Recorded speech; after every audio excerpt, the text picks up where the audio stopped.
You're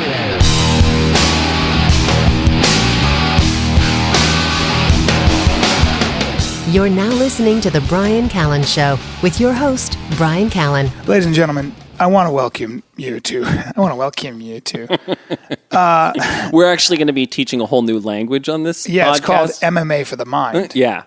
Otherwise, do you guys want to be? Do you want to be a mixed mental artist? Would you rather be an academic who only sees one sliver of the sky, or do you want to see the whole sky? Let us bring you out of the well, out of the cave, so to speak, my own allegory, and show you the light. Bryan, how's that? The level of literary references, this is just working on so many levels at the same time. There was Plato mixed in there. Oh, yeah. It's Dude, good. well, I'm good. highly educated. Well, you're already practicing mixed mental arts. That's exactly what I'm doing. Guys, at the end of the day, we've all got a paradigm that we apply to reality. And in fact, doesn't that limit us? Do you guys want to have a macro perspective? Do you want to understand literally everything? Wow. Look no further. The Bryan Callen Show with Hunter Motz, who came up with the idea, MMA for the Mind. God damn it, I have no original ideas! But Bryan, that's part of the point is that none of us does, right? None of us do. Yeah. God damn it. That's right. You don't even speak good English. No, I don't, but that's why we need You don't even speak English good. But that's the point, Bryan. That's why we need each other. Yes. The point is that individually, none of us is that smart, right? But if you pile idea upon idea, if we take everything that both of us brings to the table, then we might become one semi-decent When human people tell me being. that I'm super smart, I just say, listen, man, all I have done is stand on the shoulders of giants. Yeah. That's all I say. And I don't say giants, I say big people. Oh, really? Yeah, because I feel like giants is discriminatory. It's one of those words like dwarf or midget? Yes. Yes. Yeah. A little person. Or a big person. Or a big person. Or a medium-sized person. I will say that I want more big friends. And when I say that, I mean the old term for that would be giant. You can't feed giants meat because they're prone to rage. Is that never true? give them a cudgel. But wait a minute, you believe that if people eat meat, they get ragey? Only giants. Only giants. Yeah. It's a unique phenomenon. And you have to keep a mouse around because they're terrified of mice. I know really? people think elephants are, but it's actually giants. Oh. Yeah, because if they get crazy, you just release the mouse. Bryan, after you promised people that they would learn everything and be really smart, now you're starting to do that already with this giant talk. I'm teaching them how to corral a giant. It's a very important lesson. I'm teaching them how to keep a giant from raging. Wow. And smashing everything with his club, his cudgel. So for today, Yeah. in terms of actually continuing on this journey of learning everything, I thought we would continue the conversation that we were having as you made me a cappuccino. Yeah, you're really good at.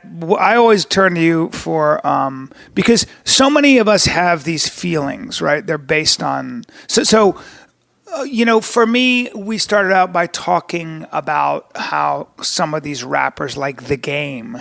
The Game is a very good rapper. The Game's actually an artist.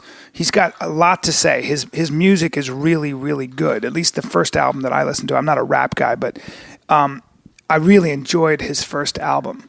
And I try to spend as much time listening to all different kinds of music so I get a perspective. Like Lil Wayne or all these. I'm a white dude, a 49-year-old white dude. I didn't grow up with loving rap, and I had a judgment on rap and black ghetto culture. When you listen to Tupac, Biggie Smalls, The Game, Jay-Z, Nas, and all of these rappers who came from very difficult circumstances, and certainly circumstances I know nothing about.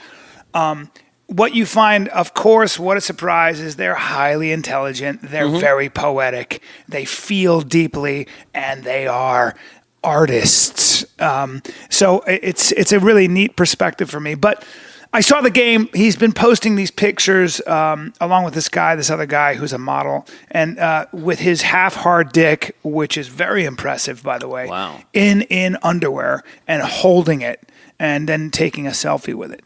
And you're not my friend if you do that. It's kind of like the guy in the gym who's got a great body who takes his shirt off to work out. You're not my friend. You're just a vain, you're just a vain moron. What I was reacting to is, yes, we all laugh at it, but it's kind of accepted. It's kind of like we live in a culture of narcissism. We live in a culture where it's fine to do that. Now I'm sounding like an old guy because I don't think millennials have are less are more superficial than I am. I don't believe that. I know there's this idea that, older generations always say, these millennials, they just don't understand. They don't understand the meaning of money or value. Yeah. And they're superficial. No, I don't think so. I think they are looking for meaning like any other human being. I think it's a mistake to judge my the younger people that make up my popular culture. But having said that, there are certain manifestations on social media that just make me cringe. It's a little bit like Jonathan Haidt, that disgust, this sort of you don't know why it disgusts you. So even though a brother and sister have sex in the woods and they might use a condom and nobody is watching, is that hurting anybody? It may not be hurting anybody, but it elicits a sort of a cringe. Sort of a cringe, where I sort of the cringe mechanism, right? The cringe impulse where I go, oh, and it's the same thing when I see the game or anybody else showing off. Right. It's why I viscerally dislike Donald Trump. Right. You were saying to me, yeah. So this is the point: is that the point of what this MMA for the mind is to do is that we have all of these intuitions, right? We have all of these impulses, and the reason why most education is ineffective is because it stays at the level of our rationalizations, right? Yeah. And I just listened yesterday to Sam Harris and John Haidt, and I just listened to Sam Harris on Joe Rogan. Well, there you go. Yeah. But what John Haidt was saying, the difference between him and Sam Harris is that John Haidt believes that people are mostly driven by intuition, right? Mm-hmm. Whereas Sam Harris has much more faith in the power of human reason. And the idea of reasoning our way through problems is a very old Enlightenment idea, but it's not borne out by any of the research, right? Daniel Kahneman, right? His whole thing is about thinking fast and thinking slow. Most of our thinking is fast. It's this intuitional thinking. And only occasionally do we do this slow thinking where we really reflect on our intuitions and dredge them up. And in terms of, working with students, that's what really changes their lives. What changes their lives is not that we engage in a bunch of content and we're going to talk about math or English or anything like that. It's about getting down to those intuitions. Do you really think you can learn, right? How do you think learning works? How do you think your memory works? And if you can change those intuitions and those fundamental beliefs, the stuff that's deep, deep down, that's when you really change the direction of people's lives pretty quickly, right? So the irony is that if you want to change your life quickly, you have to go slowly. So that's what we're doing here is that we're going to drag these things out. So you've got this intuition that there is something fundamentally wrong about this sort of very exhibitionist, superficial behavior, and that's not behavior that should be rewarded by a culture or society. Yeah, by the way, I don't think that's lost on most people, right? No. Most people kind of feel that way. Yeah. But most of us, because there isn't much at stake, it feels... in other words, there's not an existential threat. The barbarians are not at the gate necessarily. They may be proverbial. They are, and this is the challenge: is that what I meant to say is that typically we just look at that as harmless. And we go, it's fine. But should we look at it as harmless? And that's the question. That's the key thing, is that you have to understand that there's a big difference. Like our minds are very good at handling certain problems. Yeah. So it's very obvious. Like the threat of something like terrorism is very obvious. There's a guy who's blowing people up, killing people, chopping off heads, all of that sort of stuff. No human being has to work hard to understand that as a danger. Yes. In practice, if you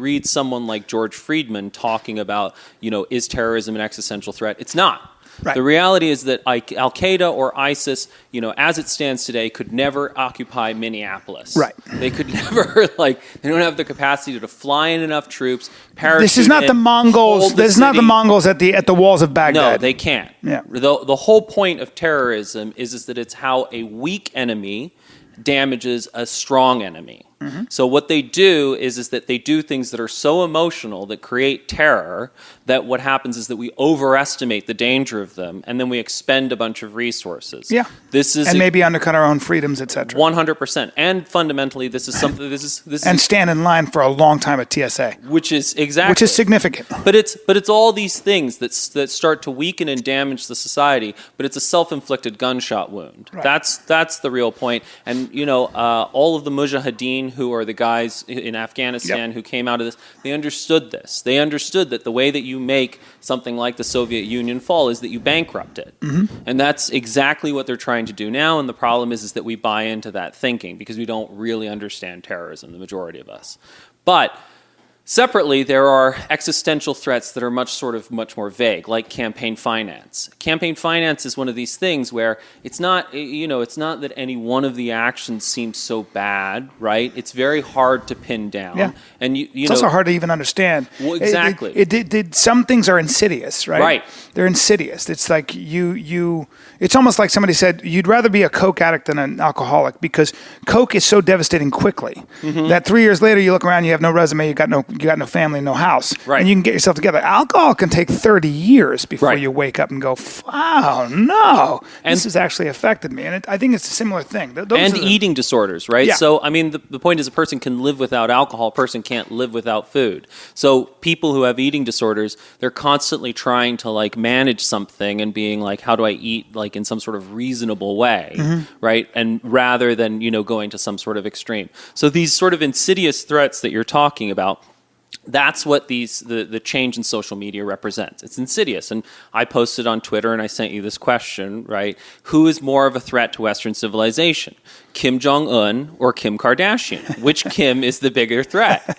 I love that. The point is that, little Kim, right, the Korean Kim, I think is actually less of a threat to Western civilization than big-butted Kim, right, Kim Kardashian. Yeah. And that's because, fundamentally, someone like Kim Jong-un, you have to understand, what is Kim Jong-un's strategy? How does... Terrorism, essentially. He's terrorism, but what he has to do is he has to maintain the crazy Ivan, right? He has to be crazy enough that nobody wants to mess with him, but not so crazy that we're like, oh my God, we have to take him out. Yeah. If Kim Jong-un ever actually, say, nuked Seoul, then it would be game over yeah. for him because now the worst thing has happened, and so the world rallies around taking him out. Yeah. Right?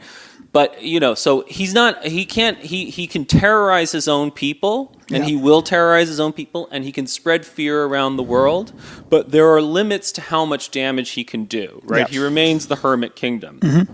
On the other hand, someone like Kim Kardashian is fundamentally shifting the secret of Western society's success, which is our culture. And what she's doing is she's hijacking these systems of what is... By the way, you're using Kim Kardashian in a metaphorical way. Yeah, in a metaphorical way. It's not her herself, but just the example of... And I bear her no ill will, and I think the important thing is I know that... what you're saying. And to be clear... But she's a manifestation of sort of what's available and a diversion of attention... Right. From the things that we should probably be thinking about and be inspired by. And crucially, not only that, the things that are going to pay the average person's bills. Yeah, right. That's right. That's like a good point. if you're talking about practical. This is talking about practical. Like if for example, imagine that, and Kim Kardashian doesn't have to remain trapped in what she's doing. She's figured out how to grab people's attention. But let's imagine that Kim Kardashian uses her millions and millions of followers to inspire people, lots of little girls and whoever else, to learn programming, right? How to code. Right? Yeah. It would be incredible. Yeah. Right? She's going to be much more effective at reaching the people for whom that's really going to change their ability to make a living. Well, you were talking about the difference in influence, which is there is dominance and there is prestige. Right. Right? So dominance is what caused the power to cause you to avert your eyes and to be subjugated to the alpha's will or your leader's will. And that would be Kim Jong-un. Well, Kim Jong-un uses both. Yes. Right? He does use the cult of personality, but whereas there's prestige, which is that control mechanism, which can be very good in time, because what happens is human beings copy their superiors. Kids will look at, in a hunter-gatherer society, they'll look at those people that hunt well, that tie knots, that do those things. And they'll start by emulating, not the skill set because they haven't learned that yet, but they'll start by emulating sort of how they dress and how they talk they act and how they act. Yeah. And then slowly they because they want to be like that, they start to learn, well, to be like that, you've got to do like that. And now begins the process of learning a skill. Right. And with that comes all the things that a responsible human being will develop: self-control, humility, all of those things, probably generosity, and the rest. But you were saying that advertising, which is essentially what Kim Kardashian is, and what a lot of social media is, advertising hijacks that mechanism. 100%. where they take perfume or they take a hamburger and put it next to Michael Jordan's face or LeBron James' face. They say, if you want to be like LeBron, drink Coke and eat this hamburger. And that's where it starts and ends. Right. Whereas, of course, that's not going to bring you any closer to LeBron. In fact, it might take you farther away from LeBron. 100%. And in that sense, advertising not just a lie. In that sense, social media and emulating Kim Kardashian because she's got a great ass and she sparkles is probably more harmful than it is good. It's socially parasitic, right? And then I'm not saying, like, I think one of the things that has to be clarified as we talk about all these things, which is what you brought up, is the fundamental attribution error, right? So there's a tendency, like one of those things that's in our psychology is the tendency to think that people do these things because they're this kind of person, right? Yeah. And the sort of interesting. One of the ground rules, and especially that's a problem in the West. So there's always the danger anytime you start having these sort of conversations, which are really sort of about like these insidious effects that, we sort of are saying, oh, Kim Kardashian is sitting there in some vast conspiracy knowing exactly what she's doing, right? But, I think sort of one of the ground rules for this MMA for the mind is that any time that, you and I are talking about something, what we're really applying is what's called Hanlon's razor, right? So everybody sort of knows Occam's razor, which is that all things being equal, the simplest explanation is the truth. Hanlon's razor is that if in doubt, and don't attribute something to malice, attribute it to stupidity, right? So a lot of these conspiracies that rely on the idea that like, there's a cabal of evil men. And really it's sort of cluelessness or myopia, right? Or the sort of short-sightedness, because the reality is that we're all specialists, right? There are things that you and I do for a living, and we know those things, and then the instant that, say I walk into a car dealership, I'm utterly clueless. I have no idea. So I may have totally screwed up my car, but it wasn't because of malice. It wasn't like, oh, I'm going to deliberately screw up my car. It's just cluelessness. And so we're all inevitably in a society as complex as what we've got, we're going to be clueless about the effects of many of our actions. And that's why, we really need to have conversations like this so we can sort of all wake up to, oh, wow, I didn't even realize that was the effect of my action. Right? Mm-hmm. So it's not people like Kim Kardashian, what they're doing is that they're grabbing attention. They know how to do that. But attention is your most valuable resource. If you put your attention on getting good at boxing, then you will get good at boxing. If you put your attention on getting good at programming, then you will get good at programming. If you put your attention, whatever you put your attention on, that's ultimately what you become, right? That's the basis. So your most valuable resource, they are dragging towards themselves for the purpose of getting you to buy stuff you don't need, right? And, they're then selling your attention on to advertisers.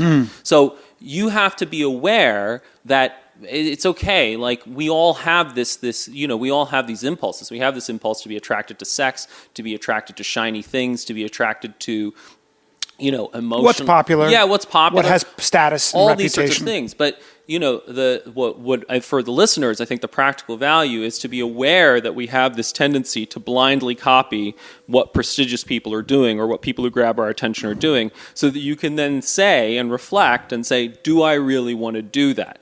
Who do I want to give my attention to? Where do I want to put my attention? And that to me is always what it comes down to, because we do have real problems and challenges. And those problems and challenges are going to be solved by the upcoming generations. Yeah.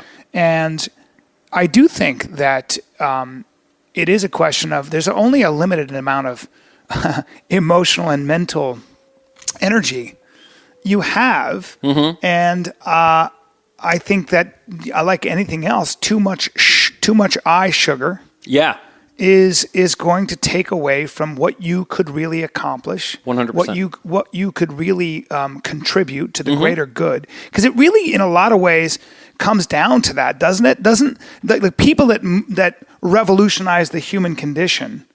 I'm sure we're complicated people. Some people were but at the end of the day, when you come up with a better way to do something, there are two things that go hand in hand with that. One is there are people that come up with better ways to do something.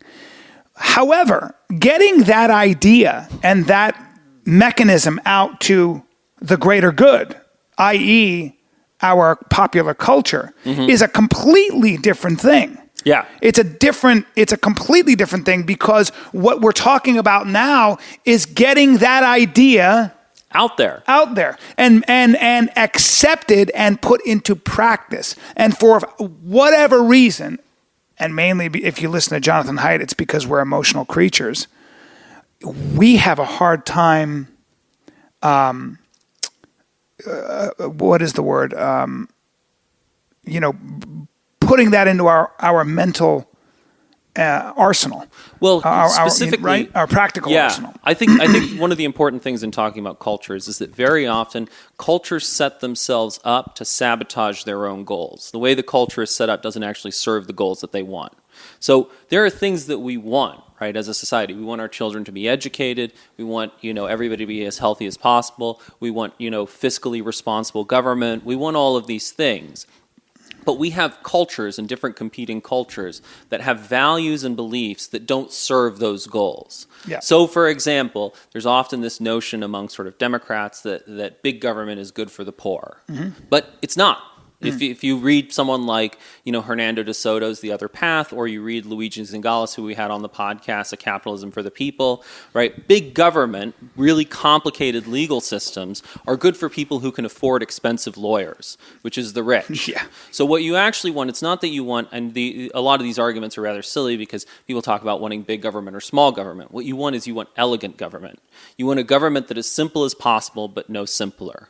So that's really, what elegance is something that emerges from switching between perspectives, and that's another one of the big themes. Feels like it's a word that goes hand in hand with harmony. Yeah. And you have to understand that at all points you're dealing with a trade-off. You're not going to get a perfect system, but you have to understand that the bigger and more complicated you make something, there's a cost, and the smaller and more simple, there's a cost. There's a danger that things that are simple become simplistic, and there's a danger that things that become big and complicated become unusable. Right? In a software context, they talk about featureitis. Right? Great software doesn't have every single feature possible. It has the number of features that is maximally useful to you, and that depends on who you are. Does that make sense? Yeah. Yeah. So, these things can become clunky, and that's essentially, that's where we are, right? Yeah. The government and the legal system are not very user-friendly, right? If it was a piece of software, nobody would download it, and everybody would give it 1 star. Yeah. Yeah, that's right. Right. So, but the point is that the goal of, creating a society which is as inclusive as possible for people who don't have a lot of financial resources is a great one.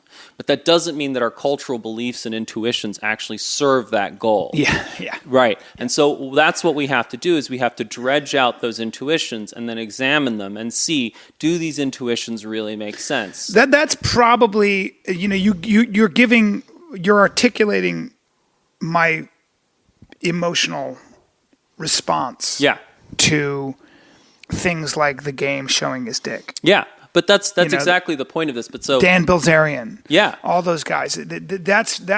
That's kind of where maybe that's what goes on. Where I think to myself, and maybe it's unfair to these individuals in particular. Who cares? But man, you have 1 million followers.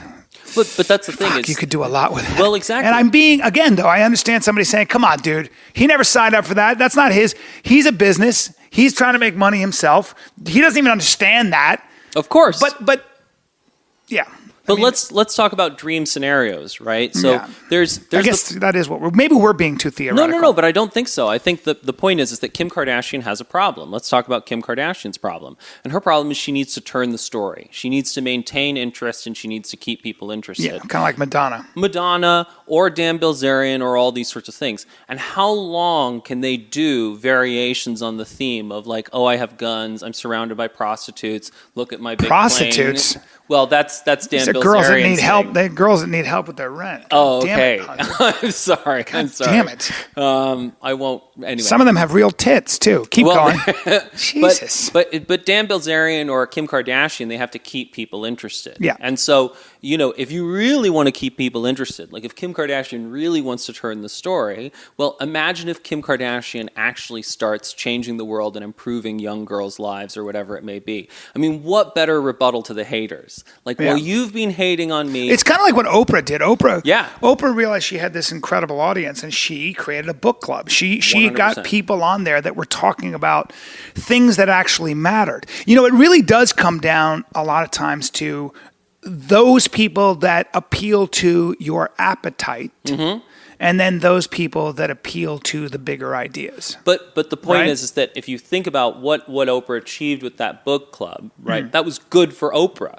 Because Oprah now not only has financial success and followers and all of that sort of stuff, but she has social prestige. People feel like Oprah is a force for good in the world. Yes. There's no reason why Kim Kardashian can't redefine her brand or Dan Bilzerian can't redefine his brand to move in that direction.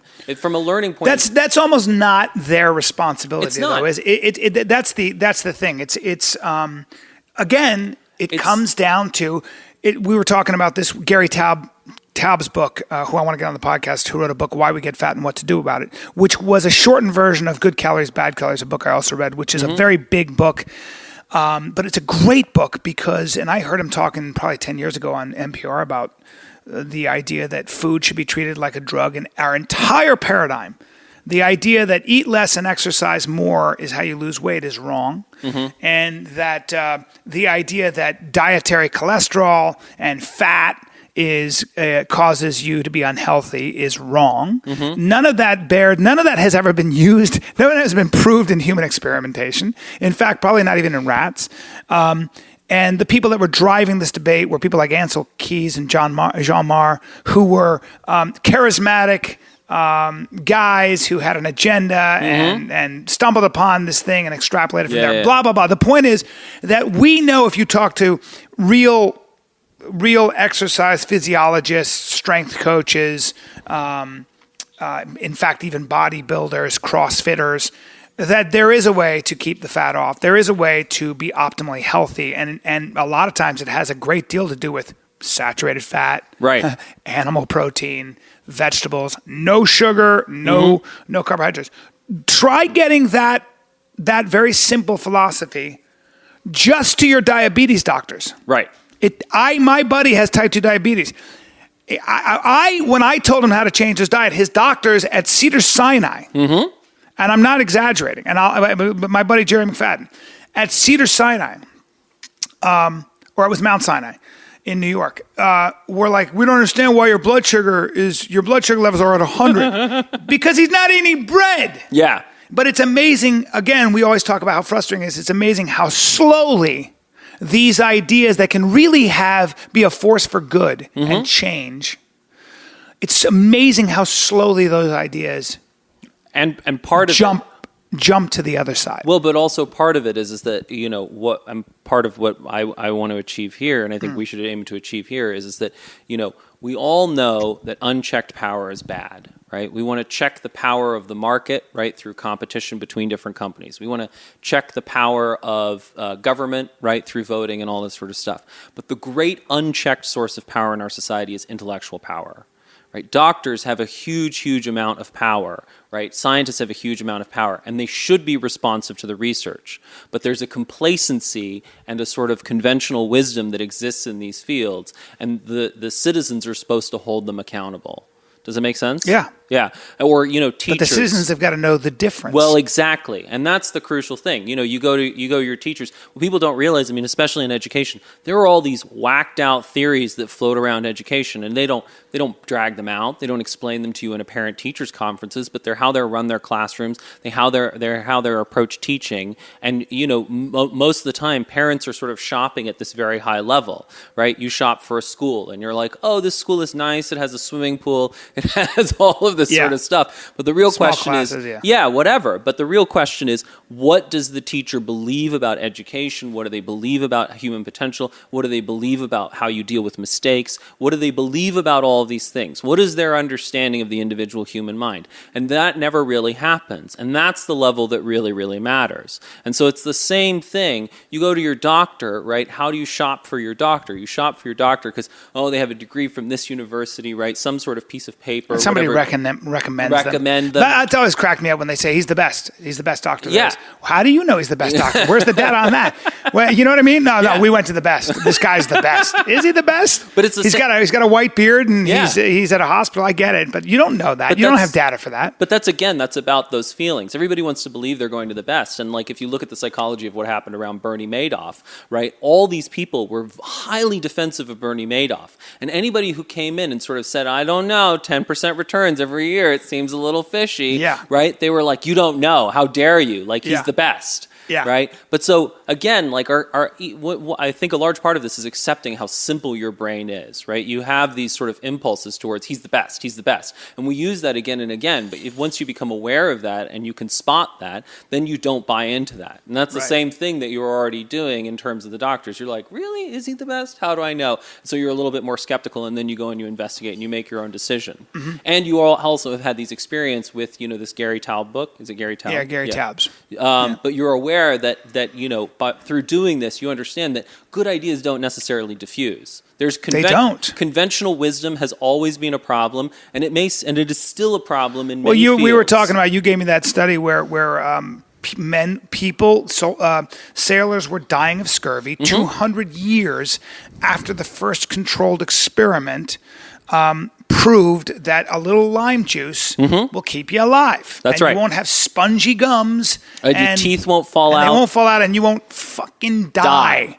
And it took 200 years for at least the British Maritime Society to adopt, the conventional wisdom that if eating sauerkraut or limes or whatever it might be will keep you scurvy free. And that's from the diffusion of innovation. I talked to Rogan about this. I ran into Joe Rogan, my dear friend, at the airport, and Joe has got. I mean, he's getting 30 million downloads a month. He's a phenomenon, right? And if you know Joe, it's not surprising. Because everything he does is, there's only gear 10 with that guy. There's no let me do a podcast. No.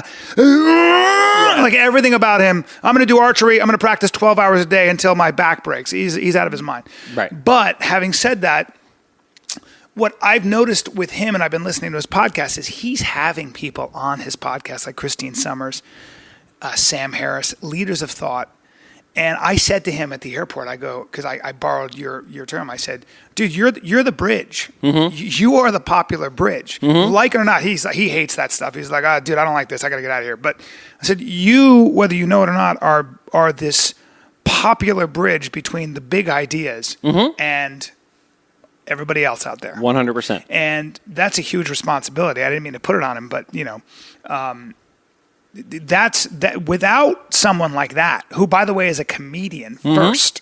A lot of people don't realize he's a comic, a great one, but he's a comic. Isn't it interesting that's? But he's also a comic who's fascinated and interested in ideas he doesn't know about, and hopefully this is what we can do. Yeah, that is the bridge you need. 100%. You need an emotional bridge. People like Joe Rogan because they want to be like him. Smokes weed, hunts. Punch you in the face. He's got a caveman quality to him, but he's also got this very complicated side as well. This inquisitive mind, this weird thing. So, but it's also, I think, the other thing. My larger point is that he's an example probably of a manifestation of popular culture that's doing something Oprah-esque. 100%. Where I guess maybe my reaction to Kim Kardashian, Dan Bilzerian and stuff is that they don't have the brain power probably, and maybe it's not their job, but no, but they it'd could be interesting if everybody aspired to that as opposed to the other. Opposed to because for me the end result with all of this stuff that I find so uninspiring is attention and money. I mean, and I want to sell you something, right? I've hijacked your attention. I'm Kim Kardashian. I'm Dan Bilzerian. I'm the game, whatever it is. I've hijacked your attention. And by the way, I want to sell you something. And that's I guess. But the more that you don't need. But the more customers become aware of that, the more they can make better shopping decisions. And the point is, I think that you can look at that as a problem, right? But problems are opportunities, right? When something isn't done well in a society, that opens up an opportunity for someone to come in and do it better. And that's what Joe is doing. right? He's saying, I am going to both entertain you and provide you with interesting things to think about. Yes. Right? And the thing is that we can do better and better and better, right? Joe is getting better. We are getting better at doing that. Yeah. And essentially the real change is you can, complain about, the post office, right? But rather than complaining about the post office, go set up UPS or FedEx, right? Or invent email or do whatever it is. Create some product that is better and that can outcompete it. Yeah. And, if you build a better mousetrap, the world will beat a path to your door. And so I think that's the real thing is that Kim Kardashian or any of those guys, they absolutely could change. I think that it is in their financial interest and in their social interest to become better at serving their customers, at providing things of real value to their customers. Real value, right, which they don't. But if they did, I think they would be even more successful. Maybe, and I would, maybe.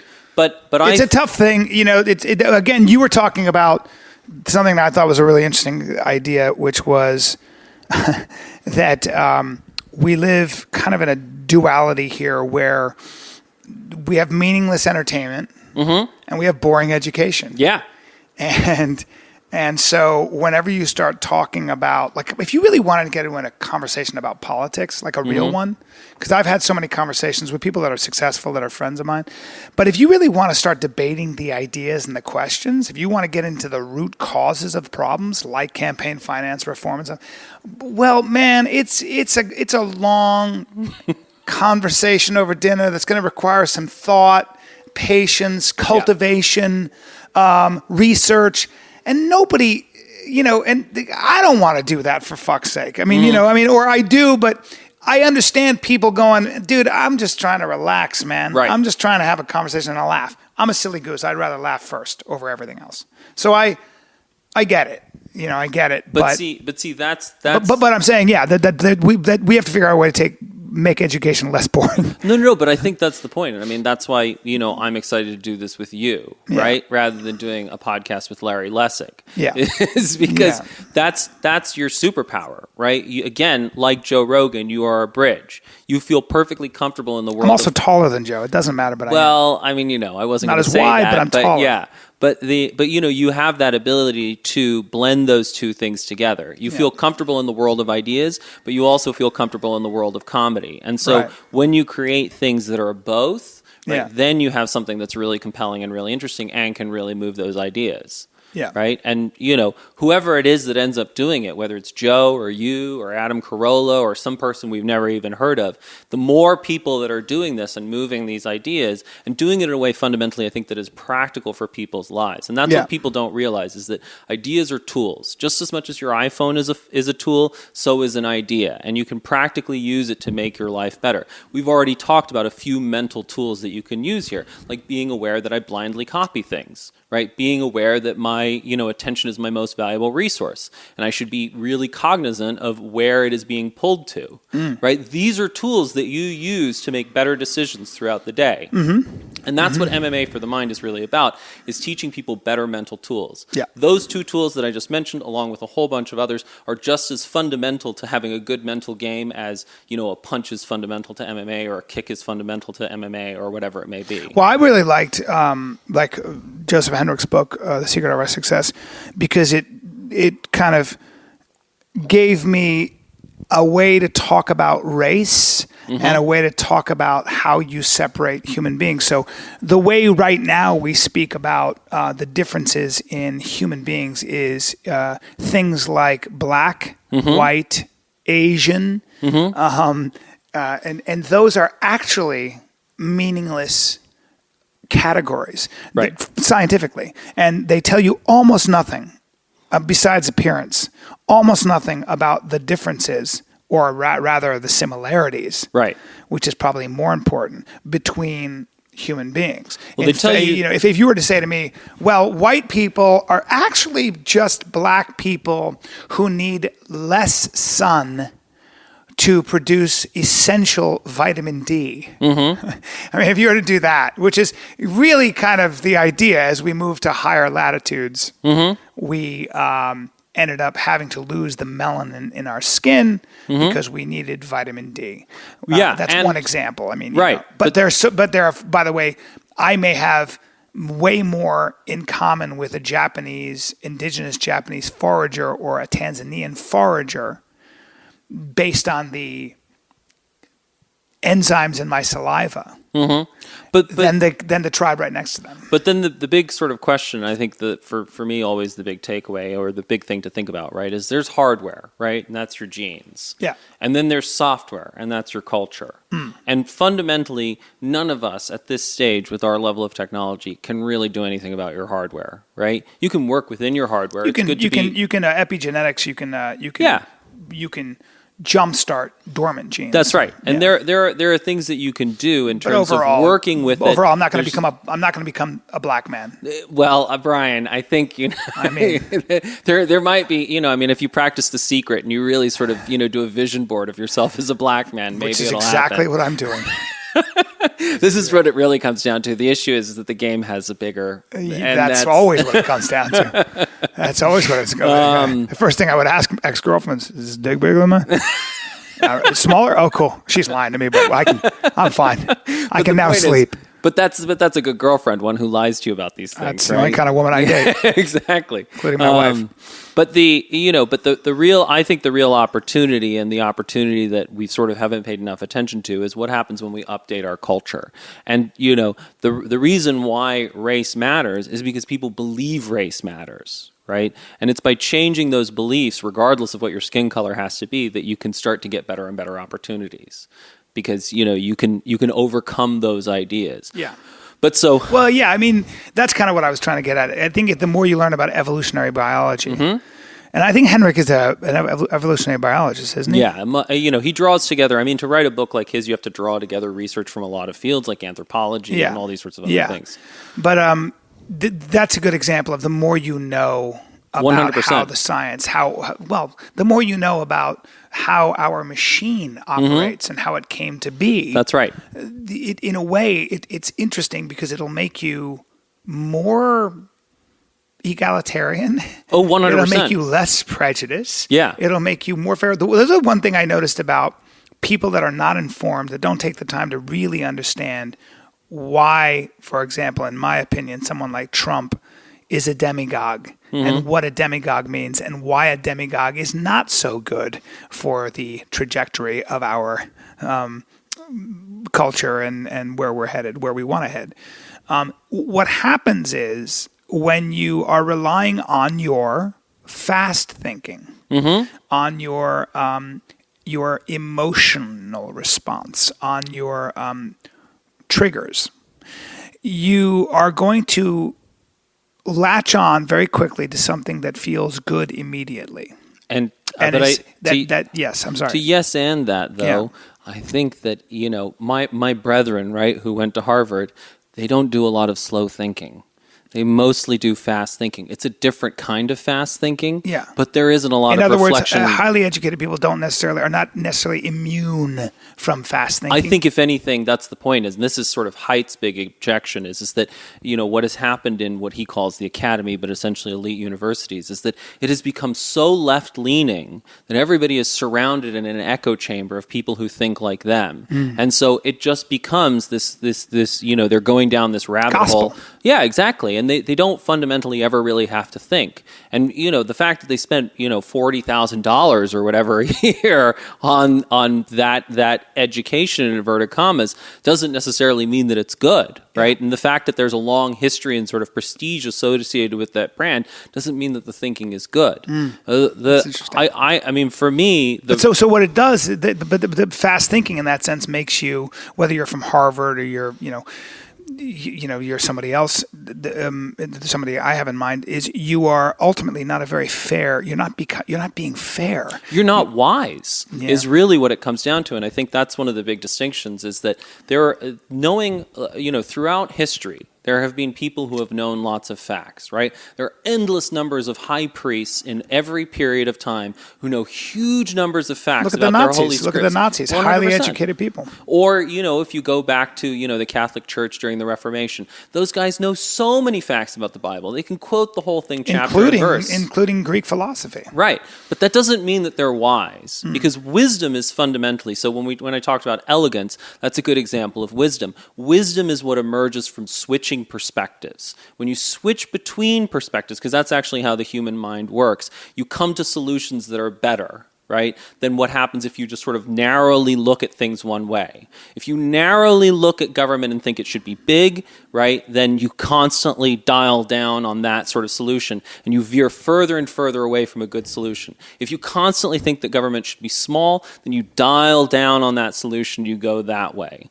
And so, but, real wisdom is saying, you're going back and forth and you're saying, okay, what is the best solution? Does this work? What are the negative consequences? And the sort of people that... You're being scientific. You're being scientific. And actually, like that quote that I sent you yesterday from Atul Gawande, right?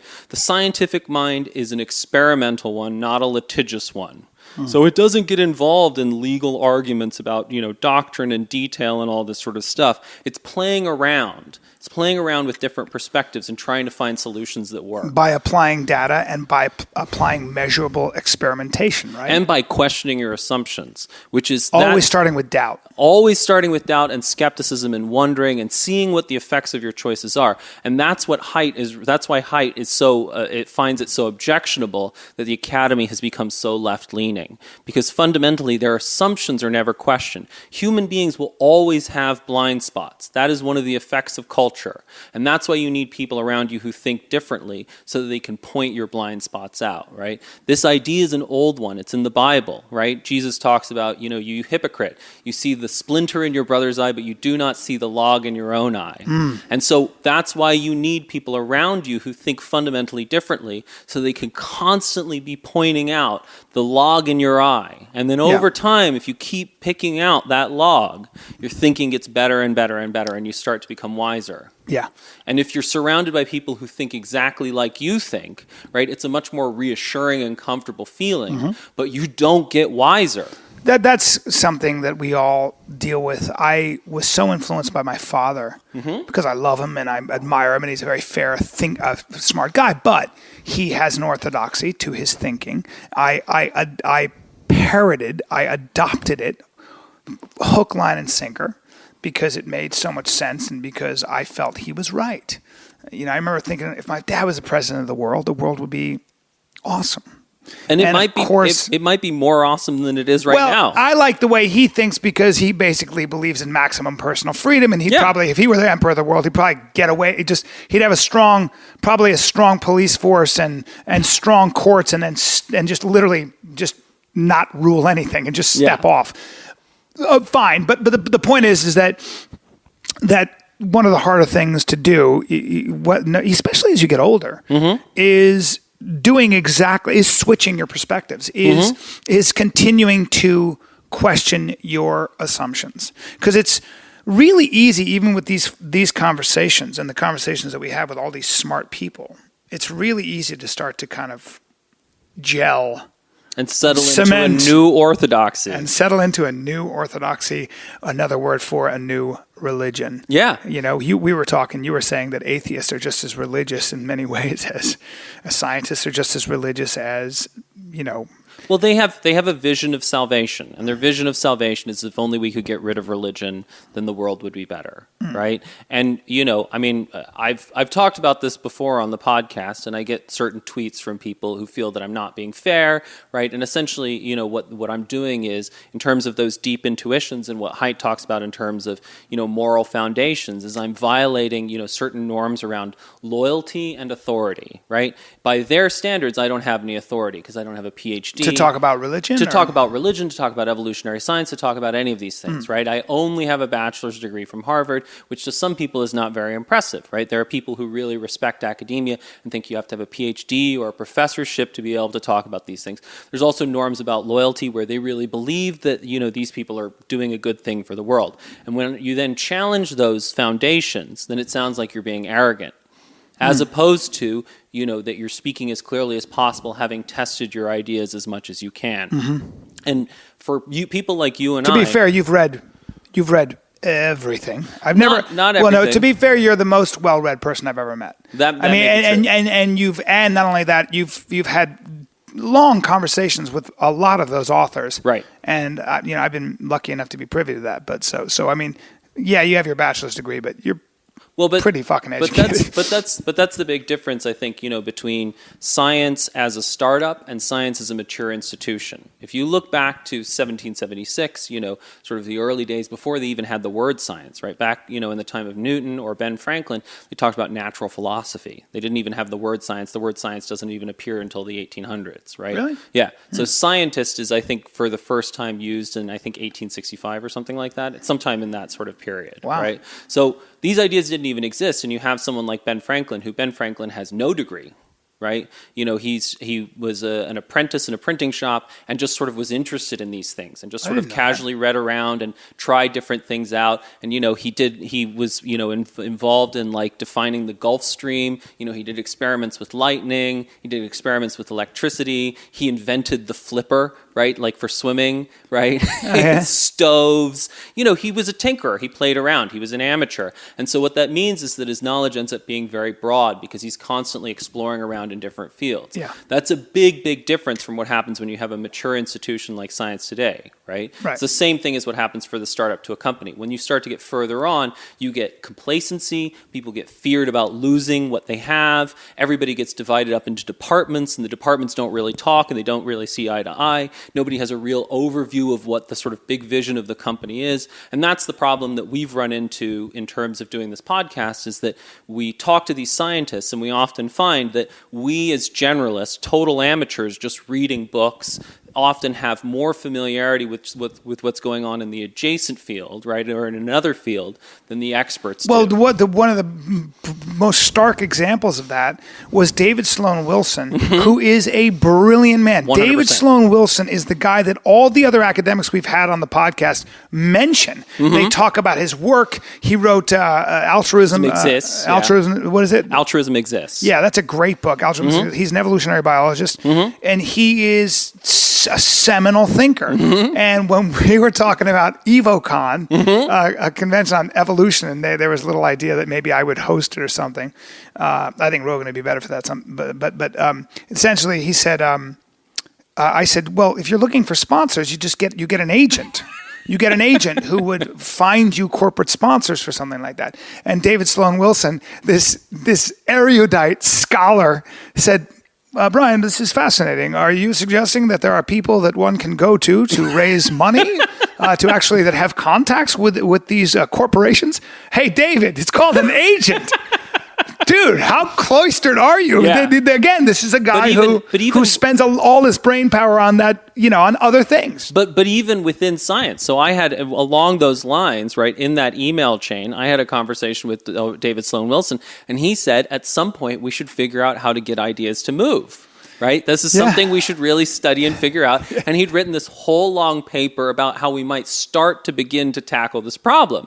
And I said, what about, and the scurvy story comes from this book from 1962 called The Diffusion of Innovations. And it's hundreds of pages long. And it's a huge study of how ideas move. And I said, what about the diffusion of innovations? Hasn't this problem already been studied? And he's like, oh, I've heard of that book, but I've never read it. Yeah. And so even what you find is as you're talking to these academics, they very often haven't even heard of these ideas. And the reason why these books are written, like The Better Angels of Our Nature and The Diffusion of Innovations, is to make these ideas accessible, right? It's at some sort of high level, but the basic concepts aren't very hard. We're talking about them here. Also, by the way, what I've also noticed talking to academics is that the tyrannical nature of academia.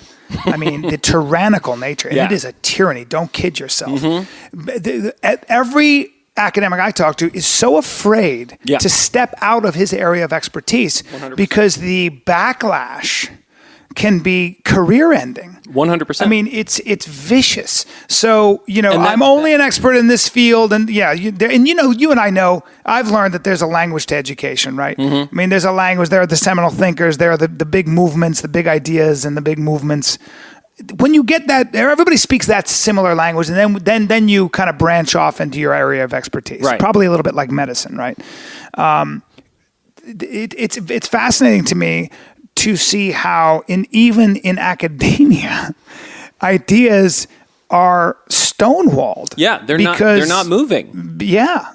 And there are people they talk about, like a lot of what you hear when you go into academia is they talk about interdisciplinary work, right? But part of the interesting thing in terms of doing the straight A conspiracy is that we were just trying to get our students to try. That's all we wanted to do. And so what we did is that we went around and we read all these books, right? And then we just took whatever seemed useful to a kid and we put it all together in one book. And we ended up putting together 7 different fields of research. Now, when we had Carol Dweck on, right, what does Carol Dweck talk about? Carol Dweck talks about mindset. Her field, and then she adds in neuroplasticity because that's an idea that doesn't really belong to anybody, and that's a large part of what this comes down to. It comes down to territory and belonging, right, and qualification and feeling like you can talk about these things. But so she puts together 2, right, and that's it.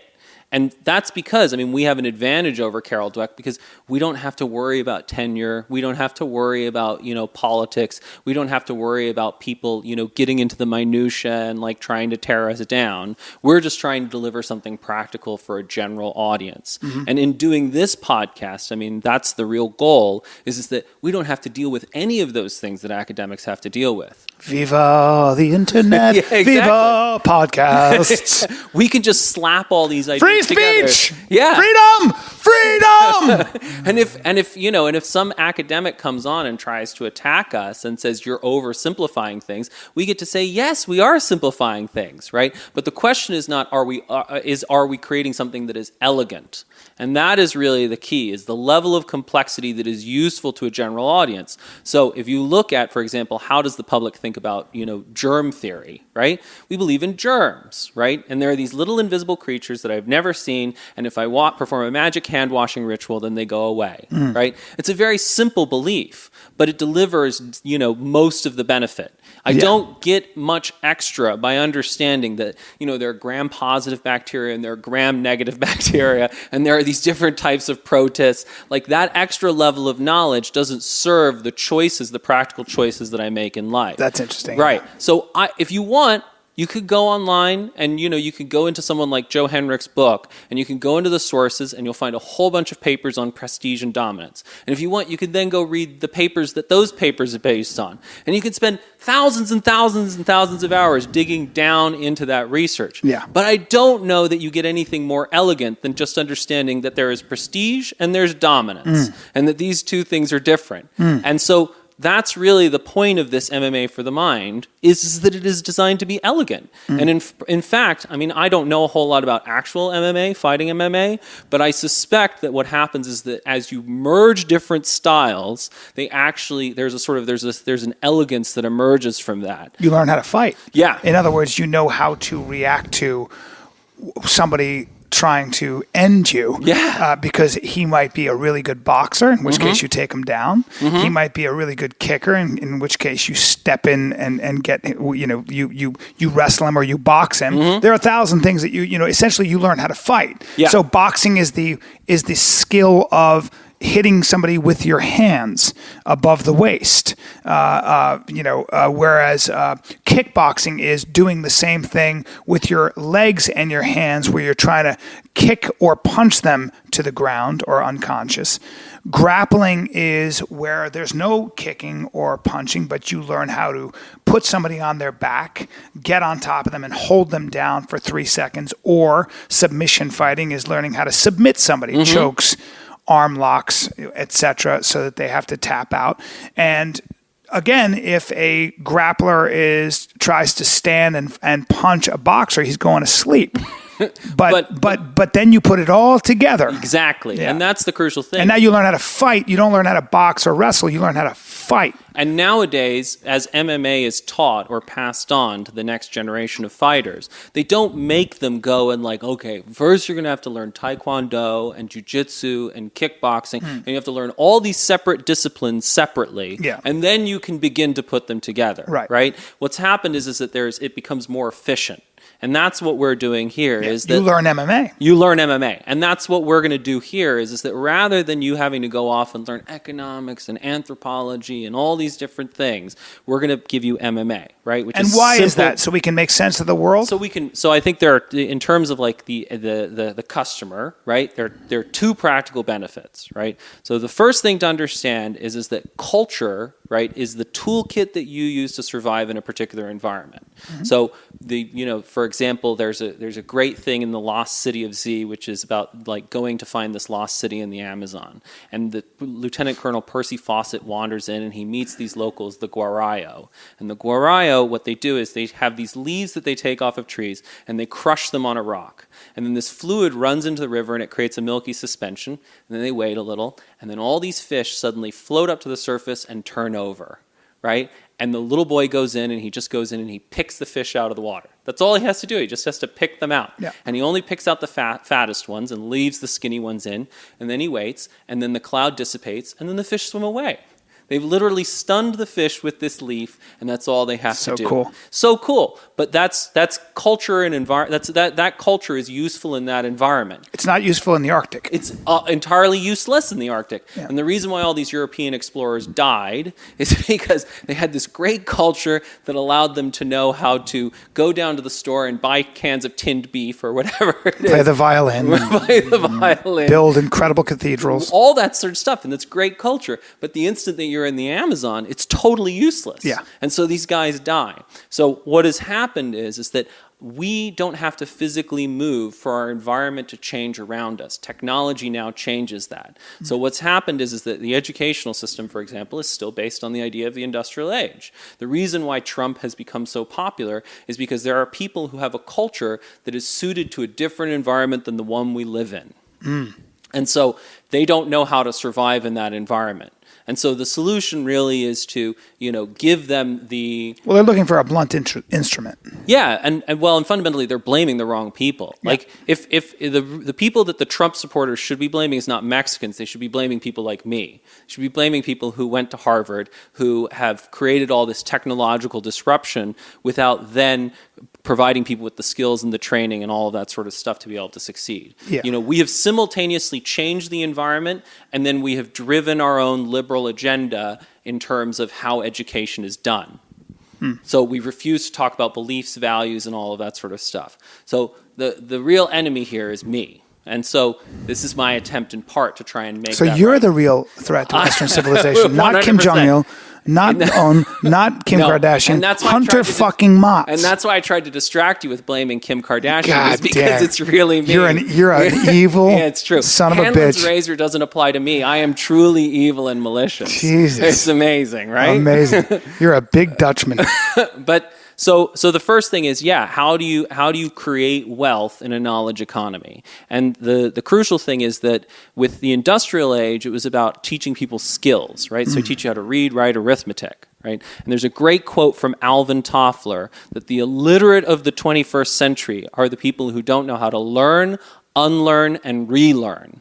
The most important thing is that we know that going forward, that we can't teach you the skills that you will use for the rest of your life. The world will change so quickly that you will constantly need to be learning, relearning, and reteaching yourselves. So that you can update your culture based on the needs of the environment that you find yourself in. So that's the first practical thing. It's kind of how MMA is. The reason I love the UFC is because the sport is evolving so quickly. 100%. That if you're not constantly updating your arsenal and constantly learning, you're not going to be a champion. You're not going to be in the top 5. You're not going to be in the top 10. That's right. And and in terms of and probably our entire culture is that way. And so 100%. Is the job market. 100%. But we don't have the foundation for that, which is cultural rewiring, right? Constantly Well, updating. what we do is we'll go to someone like Bernie Sanders or Donald Trump and say, these guys want to build walls or they want to take away from the powerful. And again, we're talking about the problem in the wrong way. We're blaming Bernie Sanders blankets the corporations and the banks, and Donald Trump, blames the Mexicans, etc. Let's build a wall, and China. the Mexicans in China, they're the problem. We'll build a wall, both figuratively with tariffs and physically. He'll make it even 10 feet higher. That's where it's literally just you're putting all your attention over here. Yeah. And when it should be over here. It's exactly like saying Kim Kardashian's my hero 100%. Instead of someone like, I don't know, Hunter Motz. No, Brian. Go on. But also Hillary Clinton and Jeb Bush, right? They just want to do business as usual. And business as usual, doing more of the same, right, is a different form of disaster. Yeah. Right? It'll be good for the people who are already in power and already have wealth, but it's not going to be good for the majority of us. And the basic problem of human society is always angry, lost young men. Right? When young men don't know how to make a good living, right, and get a wife that they can feel good about and all that sort of stuff. They buy a gun and march. Exactly. They cause all sorts of problems. And that's the sort of the fundamental issue that, the Middle East is having. Isn't that what Islamic fundamentalism is all really based about? on. It's all based on and because they want to feel significant, so they latch on to, and they want their society think they're cool, and they want to be able to get laid. A lot of this comes down to getting laid, and having children, and having a home, and having a family, and being able to provide dignity, 100%, and that's what they're not able to get. And like ISIS is something that we should be aiming to outcompete. Right, we can provide a much better strategy for kids to be able to do that than ISIS provides. Right, it's the same thing as like why do African Americans go into drug dealing? Right, in the ghetto. Right, it's not a good life. Like that's clear from anybody who's read Freakonomics. Right, the pay is shit. You get shot at. You have a high risk of death. You're constantly being pursued by their society. But you get some status and prestige. Exactly, and like when we had Freeway Rick Ross on, it's not that Freeway Rick Ross isn't smart. It's not that he couldn't have succeeded in a whole bunch of other things. That was the opportunity that was available to him. And so the real thing is that you can hunt and shoot and do all this stuff to the drug dealers or the terrorists or whatever, but really if you provide them a better pathway to success, then they'll take that pathway. But so that's really what we're going to give is the first and most fundamental thing is we're going to give you that MMA so that the world is constantly changing and that you can be in the top 5, right? That you can really be competing with the best of them. And in fact, you have to understand that just as we have an advantage in not being incumbents, right, not being part of the established big corporation where we can just go around science or whatever else and take the useful ideas and you put them together, the same thing is true for somebody who didn't go to Harvard. Right? You don't have to like defend your degree. You could give 2 shits, right? And you just can focus on what's practical. And so that gives you that same leanness that startups have, where you can move faster, you can fail faster, you can break, and you can improve things really, really quickly. So that's the first thing. I think the second thing is that, humans hunger for meaning. We want the world to make sense. And right now, the world doesn't make a lot of sense to people. It's confusing. Why do people do the things that they do? It's often scary. And, Facebook, I mean, it's like there's just so much chaos going on. And part of this is the effect of technology again, because what happens is that we invent technology and then our culture has to play catch up. So it's, the example that you and I have talked about is dueling. For ages and ages, men dueled, right, over their honor and all of that sort of stuff. And they generally dueled to first blood, and then they would stop. But first blood with a sword and first blood with a gun are 2 totally different things. Yeah. And so as you had the same sort of thing that we're seeing going on now is you have these big events like the Burr-Hamilton duel, where suddenly, the sitting vice president of the United States and the former secretary of the Treasury engage in gunplay, and the former secretary of the Treasury dies. Hamilton dies. And there's all of a sudden people are like, this must be changed. No more dueling. Yeah. And then it drags on for a few more decades, but eventually the practice dies out. Yeah. What we're having now with Facebook is that you have the Facebook. What we're dealing with now is that you suddenly have this communication, weapon of mass destruction, right? Suddenly everybody can share their thoughts, right? Everybody is able to communicate with total strangers who we don't see face to face, and we're all trying to figure out how do you handle this thing. And so the culture is going to have to catch up, and you're going to have to start having things like what Sally Kohn talks about with emotional correctness, and you're going to have to find better and better ways to be able to communicate with people whose faces you don't see. Because the face is how, like, as we're doing this conversation, this is not that hard because we can watch and be like, am I losing Brian's attention? Do I have Brian's attention? Right? Are we taking turns speaking? All of those sorts of things. Whereas on Facebook, you don't have any of that information. Yeah. So that's interesting. Yeah. Yeah. Talking to people who don't have a face. Yeah. Well, and one of the more interesting things is that they found, for example, that so this is why why do we have Ekman on the podcast? Because Ekman was really the guy who figured out that the face is the organ of human connection. Yeah. Right. So much of our communication happens because of these micro expressions that are flashed back and forth.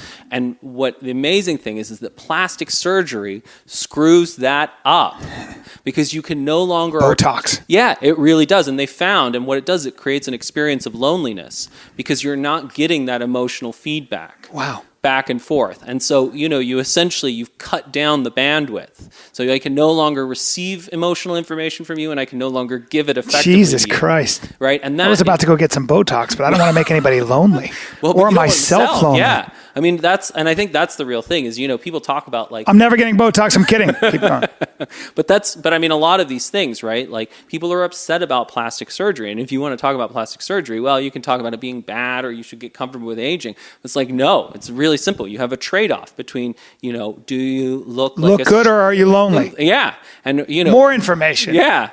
And so, do you look like some sort of terrorized, stretched out Catwoman, or do you, or do you age? Personally, I'm attracted to this terrorized, stretched out Catwoman. Do you? Hunter Moss, we're at our limit now, and if I don't pee soon, I'm going to die.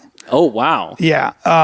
But this is the kind of conversation I very much appreciate. Yeah. And I love because you are helping us put everything into perspective, which is why this is really the only podcast to listen to. Let's be honest. Yeah, but the thing I would say, Brian, is that this is not about any one of us, right? Yeah. The important thing is that what emerges from between us, and that's really where intelligence emerges from. It doesn't emerge from individuals, right? Which is sort of the old way of thinking, right? And this is part of what Haidt talks a lot about, is that individuals aren't very smart, but collectively, right? The collective effect of science, for example, or the collective effect of this conversation is that we can create intelligence between us. As we challenge each other's thinking, both of our thinking becomes sharper. And the dream is that by the end of this, we are both, have full mastery of this material and then can turn it into comedy and entertainment. So it diffuses. That's right. And we get it into other people's brains. That's right. MMA for the Mind, ladies and gentlemen. Starring Bryan Callen, and most importantly, the big Dutchman who is a bigger threat to civilization than Kim Jong-un and Kim Kardashian. That's true. Hunter Motz, M-A-T-T-S. M-A-A-T-S. I'm sorry, M-A-A-T. How long have we known each That's other? That's what I meant. No, but can we talk about how long we've known each other? I've known you. I've certainly known you since you were a baby. Probably. Yeah, the first place that I went after leaving the hospital in Riyadh was to your house. Oh my God. Yeah. You were a little and you baby. still don't know how to spell my last name. I do. M-A-A-T-S. I look at it every day when I call you. Ladies and gentlemen, that's our time. God bless you, and God bless America. You've been listening to The Bryan Callen Show with Bryan Callen. Be sure to like him on Facebook. Just search for Bryan Callen Comedy. And follow him on Twitter. Just search for @Bryan Callen. You can also find him online by visiting his website. Just go to bryancallen.com. Until next time, bye-bye.